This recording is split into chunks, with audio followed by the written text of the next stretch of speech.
Hati-hati Pak Bu ya. KUHP yang baru ini beberapa pasalnya mengkriminalisasi syariat. Aturan syariat dipidanakan. Contoh satu, nikah sirri. Nikah sirri, nikah yang gak dicatat di KUA, saudara. Secara agama nikah itu sah, saudara. Memenuhi syarat perkawinan, memenuhi daripada rukun pernikahan, sah. Tapi di dalam KUHP yang baru, saudara, setiap orang, laki perempuan yang tinggal satu rumah, seperti layaknya suami istri, tanpa ada ikatan perkawinan yang sah, maka dipidana penjara. Kita lihat dalam penjelasan apa maksud perkawinan yang sah. Di penjelasan ditulis perkawinan yang sah adalah perkawinan yang tercatat di catatan negara, saudara, sesuai undang-undang nomor sekian. Berarti nikah siri berdasarkan pasal tersebut bukan nikah yang sah. Jadi kalau ada orang nikah siri, dia bisa dipenjara. Ini urusannya kalau begini banyak kiai di penjara nih. Nah, orang di Jawa Barat kiai yang nikah siri banyak, dai-dai, ustadz-ustadz yang nikah siri banyak, betul? Saya tanya, bahaya tidak? Bahaya tidak? Nikah siri itu saya tanya, secara agama sah tidak? Sah tidak? Lah kalau sah kenapa dianggap kriminal? Kenapa disebut kejahatan? Kenapa dipidana? Kenapa diancam penjara? Nikah siri yang jelas-jelas sah secara agama itu bagian daripada syariat, dikriminalkan, dianggap kejahatan, diancam penjara. Saya tanya, ini bahaya tidak? Biarkan atau lawan? Oh, lawan. Yang kedua, saudara, nggak sampai di situ. Di dalam undang-undang peraturan, baik dalam undang-undang maupun dalam keputusan pemerintah, saudara, sekarang ada yang baru. Kalau di dalam pilpres atau pileg atau pilkada ada orang yang melakukan, saudara, kampanye identitas, membawa-bawa sara atau mengajak masyarakat untuk memilih pemimpin yang mengajak masyarakat memilih pemimpin yang seagama dan menolak yang tidak seagama, dipidana penjara.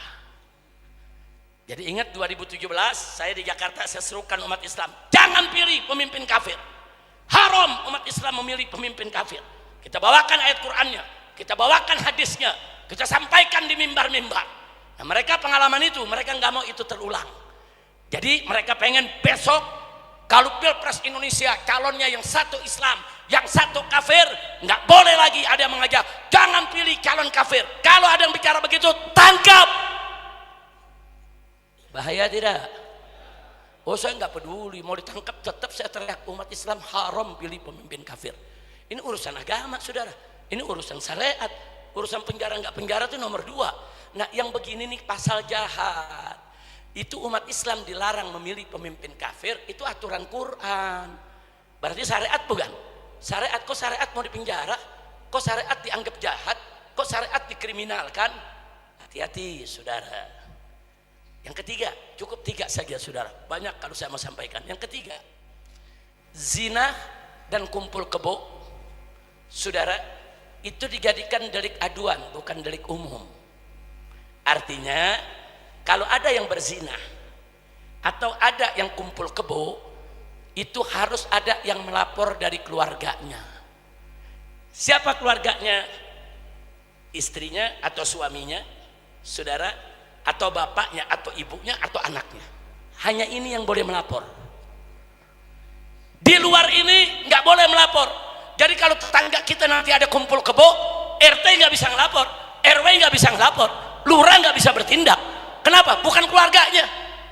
Jadi kalau nanti ada orang dari Jakarta tinggal di Lembang, kumpul kebo di satu rumah, bapak ibunya nggak tahu yang ada di Jakarta, keluarganya nggak tahu yang ada di Jakarta, nggak ada yang protes, nggak ada yang ngelapor. Orang Lembang kalau coba-coba menegur mereka, mendatangi, membubarkan orang Lembang, di penjara.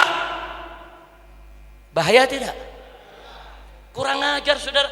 Nikah siri yang syariat, dia mau penjara, saudara. Giran kumpul kebo mesina dilindungi.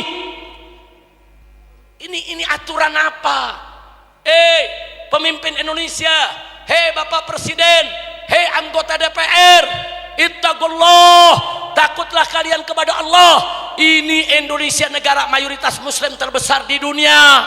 Jangan lupa, Indonesia ini dimerdekakan oleh darah para syuhada, para ulama, para santri yang berjuang mati saat memerdekakan negara ini, saudara. Jangan lupa, umat Islam di Indonesia ini mayoritas. Mereka wajib menjalankan syariatnya. Jangan sekali-kali syariat mereka kau kriminalisasi, kau jadikan kejahatan, kau jadikan pidana, haram. Maka itu saudara, saya nggak bakal berhenti sampai di sini, saudara.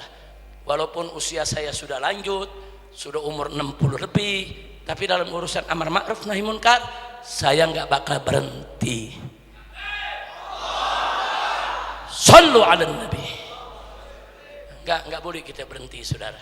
Sebab kalau ini dibiarkan, kesian anak cucu kita nanti, saudara. Bagaimana nasib anak cucu kita nanti kalau ini dibiarkan? Memang itu nanti semua akan semua umat Islam di Indonesia akan kita ajak berjuang. Saya mau keliling Sumatera besok, saya mau keliling Kalimantan, saya mau keliling Sulawesi, saya mau keliling di Papua, saudara. Semua umat Islam dimanapun berada kita mau satukan. Yuk kita bergerak kembali. Nggak boleh ada peraturan di Indonesia yang bertentangan dengan syariat Islam. Oh, ada pejabat mengatakan, Habib, ini kan Indonesia bukan negara Islam. Kenapa Habib mau ngajak-ngajak orang membentuk NKRI bersyariah? Singkat jawabnya, Pak, Indonesia memang bukan negara Islam, tapi Indonesia juga bukan negara setan. Lihat Pancasila, sila pertama, ketuhanan yang Maha Esa. Artinya negara ini harus menjunjung tinggi hukum Tuhan yang Maha Esa. Siapa Tuhan yang Maha Esa? Siapa Tuhan yang Maha Esa? Jadi artinya apa? Negara ini memang bukan negara agama, ini negara berketuhanan yang Maha Esa. Ini negara tauhid. Kalau kau mau seenaknya maksiat itu merajalela, ganti saja sila pertama, jangan ketuhanan yang Maha Esa, ganti kesetanan yang luar biasa. Kurang ngajar. Enak-enaknya saudara, kita lagi mau tegakkan syariat, ini kan hukum Tuhan yang Maha Esa. Waktu ngomong Habib ini bukan negara Islam, ini juga bukan negara setan. Betul? Betul? Nah sekarang saya jujur, kita umat Islam, saudara, dasar negara kita ketuhanan yang Maha Esa. Bagus tidak? Bagus tidak? Dukung tidak? Terus ada yang mau ganti jadi kesetanan luar biasa. Setuju tidak? Setuju tidak? Saya tanya, diamkan atau lawan? Diamkan atau lawan? Jangan coba-coba kalian ganti sila pertama ketuhanan yang Maha Esa dengan kesetanan yang luar biasa. Saudara, enggak, sampai mati titik darah terakhir kami tetap akan berjuang bagaimana hukum Allah tegak di bumi Indonesia yang kita cinta, saudara. Takbir, takbir, takbir. Sallu ala nabi.